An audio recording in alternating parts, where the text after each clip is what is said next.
my name is Ashley Scher. I'm the founder and CEO of ShareLove.Fund. Today we're going to talk about the anatomy behind Auspicious pose. So let us use our model today, our trusted Mr. Bones. So what is going on here? Let's take a closer look. In Auspicious pose, we have our intervertebral, so like our vertebrae. Our intervertebral discs, I'm going to turn Mr. Bones around. Our intervertebral discs are stacked on top of each other, creating the natural curves of a natural spine. So you'll see that Mr. Bones' spine is not as stick straight, but there's natural curves. As you breathe, your rib cage expands and releases efficiently, which is facilitated by sitting with a tall, good posture. The cervical exterior muscles work to lengthen the spine. The vertebrae stack, and each kind of like nook here is the vertebrae.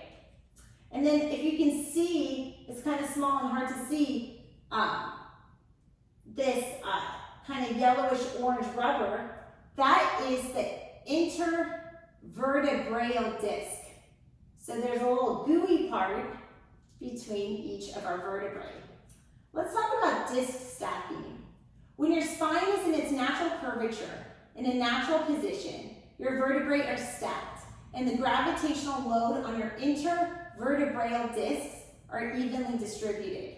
Your discs are made of squishy fibrocartilage, allowing your spine to move dramatically.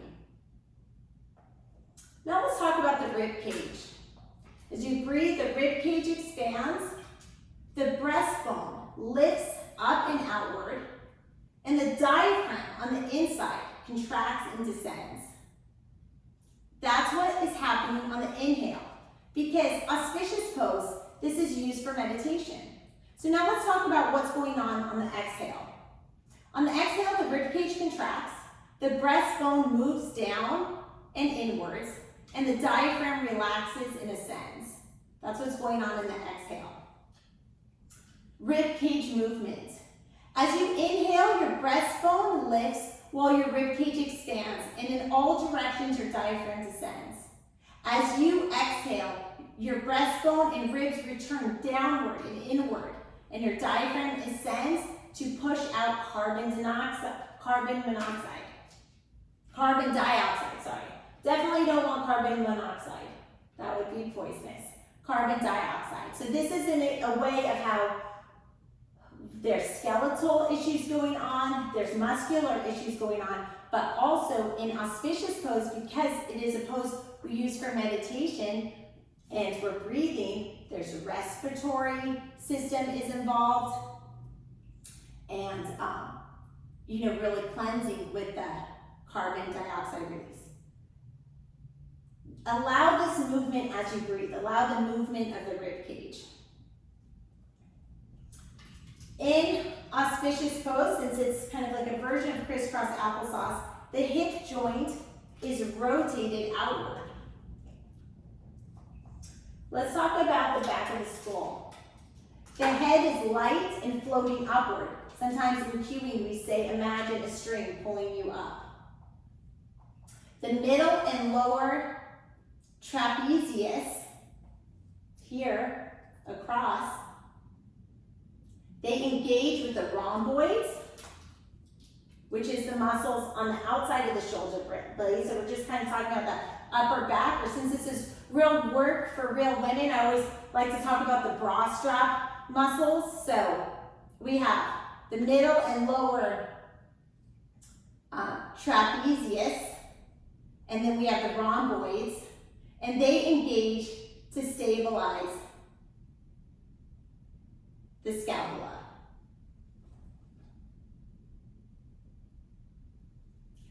Now let's talk about gravity. So gravity is pulling down, and then in Auspicious pose, you're engaging to elongate your spine. In the neck, we have the axial extension, the spine, and then the muscles around the spine are the spinal extensors. Elongating your spine. How do we do that? The axial extension involves muscle engagement to elongate the axial skeleton. So that is along the spine. Your spine, your rib cage, and your skull, that's all part of the axial skeleton. In many poses, this action counteracts gravity, and there's a tendency to slouch. So when you're slouching, you can think, hey, axial spine, let's get to work. However, don't lengthen so much that you lose the natural curve of your spine. So this is something, sometimes less is more, and by not understanding our anatomy, we can work against it. So we want to have a straight back, but we don't want to overdo it. We want to give deference to the natural curvature of the spine. Like stretching a spring, these curves, the curve of our lumbar spine, the curve of our upper back by our rhomboids, these curves, like a spring, actually help us create support and resilience. Let's talk about behind the neck. The trapezius is long. The rhomboids are long. On the front side, the pectoralis minor is short. So let's talk about a locked, long rhomboids. If you slouch, when you slouch, your back muscles, including your rhomboids, may be locked long. So by slouching, we're overstretching our rhomboids. We always like to think, oh, I'm so out of shape, I haven't stretched. Well, by slouching and kind of doing out of shape things, maybe give yourself a pat on the back. You are actually like overstretching your rhomboids. But I mean, it's stretching. So if you slouch a lot, your rhomboids may be locked long. When this happens, your shoulder blades spread forwards and your pectoralis minor on the front shortens. To avoid this, you can try rolling your shoulders back. A handy tip to roll your shoulders back is to have your palms face up. Roll your shoulders back to awaken your rhomboids back here. So you can roll your shoulders back to kind of wake these rhomboid muscles up to engage. Like, hey, get to work. So just like we work our core when we're doing a plank, you're actually, when you roll your shoulders back and sit up straight, we think we're engaging our core when we're doing that, but we're also tightening up these rhomboids and getting them to work. So by rolling your shoulders back, you're engaging your rhomboids, tightening them up, waking them up, and this creates a muscular sling of tension for efficient posture. So by tightening up your rhomboids, you can get them to do the work for you to have a great posture. Let's just talk about the lower body a little bit.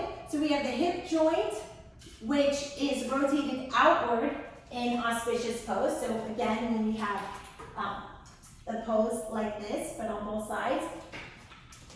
The hip joint is rotated outward. The gluteus maximus, the tush, derriere, that is stretched and relaxed. It does have to stretch to really allow it to be seated on the ground and this leg to come out.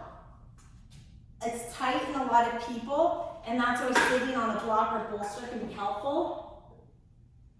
And then the quads, the quadriceps, and the upper thigh, like all this big muscle on the back of the upper thigh, that stretches. So the quads are connected to the glutes. So really, like, you're just like rolling, you're rolling out the glutes and the quads and really stretching all of that. That pretty much sums it up, for Anatomy of Auspicious Pose. Thank you for your time today. Namaste.